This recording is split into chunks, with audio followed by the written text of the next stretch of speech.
ஐயோ, உட்கார வச்சு திட்ட போறாரோ? நிறைய ரெஃபரன்ஸ் எல்லாம் பார்த்து நான் டிசைனை பத்தி கேட்கல, மூடியை பத்தி கேட்கல. சார் சாப்பிடு. ரொம்ப பிடிக்கும் போல இருக்கு. எப்படியோ இறந்ததை எவ்வளவு பிரியமா சாப்பிட்டுருக்கேன்னு பாருங்க. காரி டிஃபன் பாக்ஸ் காமிச்சா உப்மா வச்சுக்கோ. இல்ல சார். சாப்பிடு. ஐயோ, திட்டுவாரன் பயந்தா சாப்பிட வச்சு போ. திட்டுவேன், கேள்வி கேட்பேன் நினைச்சேன்ல. அப்படியெல்லாம் அவ்வளவு ப்ரோ உயிரை கையில பிடிச்சிட்டு போயிட வேண்டியதான். என்ன ப்ரோ, வேற யாரும் நினைச்சிட்டு சொல்றியா? நான் என்ன நடுவுல விட்டுட்டு கிளம்பி போனல. ஐயோ ப்ரோ, போனது நிஜம்தானே? ஆமா இல்ல ப்ரோ, அனாமிகா சுத்தி காமிச்சா. அது என்ன தாஜ்மஹாலா சுத்தி காட்டுறதுக்கு? எதுக்காக இங்க வந்திருக்கேன்னு உன் வண்டி சாவி உனக்கு கிடைக்காது. இதோட நீதான் எனக்கு முக்கியம். நீதான் என் பெஸ்ட் ஃப்ரெண்ட். சும்மா கதை விட்டு போ. Please bro. என்ன சிரிக்கணுமா? நான் எதுக்கு சிரிக்கணும்? ப்ரோ, நான் இங்க வந்துட்டு தான் இருப்பேன். அது மட்டும் இல்லாம உன்கிட்ட திட்டு வாங்காலும் பரவாயில்ல. போய் தொலை போ. பிரபா, ரொம்ப ஓவரா தான் பண்ற. நான் என்ன ஓவரா பண்ணேன்? யார் என்னன்னு மறந்துட்டியா? ஏன் அவனுக்கு என்ன? அமெரிக்க பிரசிடென்டா இருந்தா கூட தப்பு பண்ணா இந்த பிரபாவை பொறுத்த வரைக்கும் நானும் உன்னை கவனிச்சுட்டு தான் இருக்கேன். மாமா, அது கோவம்லாம் இல்லம்மா. என்னவா நடு அது இல்ல சொல்லிட்டு என்கிட்ட பர்மிஷன். அதுக்கு எதுக்கு நீ இவ்வளவு கோவப்படுற? நீ எதுக்கு எங்க கேள்வி கேட்டுட்டு இருக்க?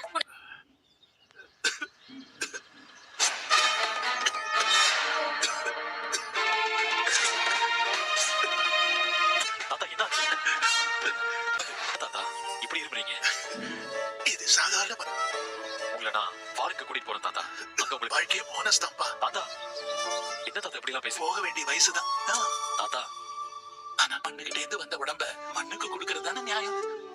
அரிசி, பழம், காய்கறி இப்படி எல்லாமே சொல்லும் போது மனசுக்கு கஷ்டமா தான் இருக்கும். வாழ்க்கை எல்லாத்தையும் சொல்லிக் கொடுக்கும்.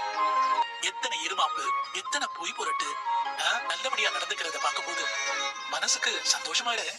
நீ நிஜமாவே மனசு மாறி மகா கிட்ட உண்மை அப்படியெல்லாம் இல்ல தாத்தா. நான் கொஞ்சம் உண்மையா வாழணும். எனக்காகவோ உங்க ஒருவேளை உன் மனசுக்கு இதெல்லாம் தாத்தாவுக்காக தான் அவன் மனசுல ஏற்படுற வழியை தாங்கிக்கிற சக்தி இருக்காதுப்பா. கொஞ்சம் கஷ்டமா தான் இருக்கு. ஆனாலும் கண்டிப்பா நாங்க ரெண்டு பேரும் நல்லபடியா குழந்தை பிறந்தா நான் மகா வயத்துல குழந்தையா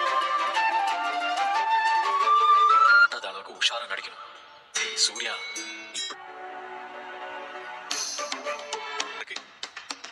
உடம்புக்கு அது ஆகாது தாத்தா.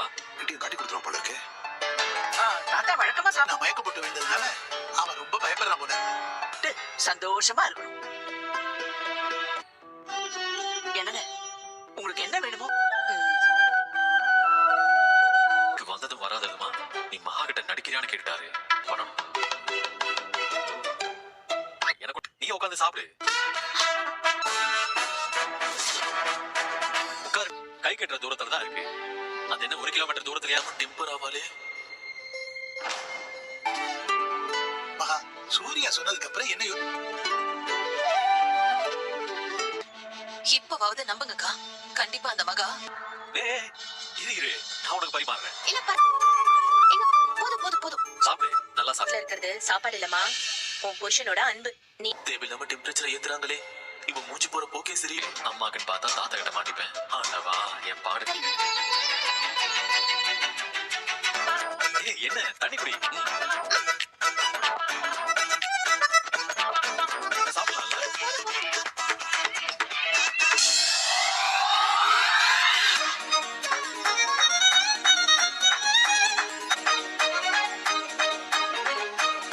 வச்சுக்க கூடாதா? இது டைனிங் ஹால். இங்கேயுமா?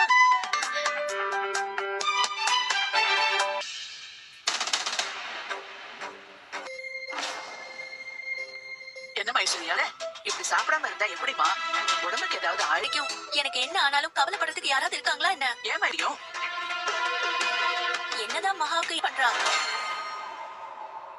நான் ஒரு இதுக்காக சாப்பிடாம இருக்க? கஷ்டப்படுத்த முடியுமா சொல்லுமா? மகா யாராவது சாப்பிடாம இருப்பாங்களாமா? ஒண்ணு பண்ணு, வர வெள்ளிடமா போய் சொல்ல போறேன். நீயும் இந்த வீட்டு மருமக தானே? இந்த வீட்டோட தூண்கள். நீங்க சந்தோஷம் நல்லா சாப்பிடு. கண்டிப்பா சாப்பிடுற பாட்டி.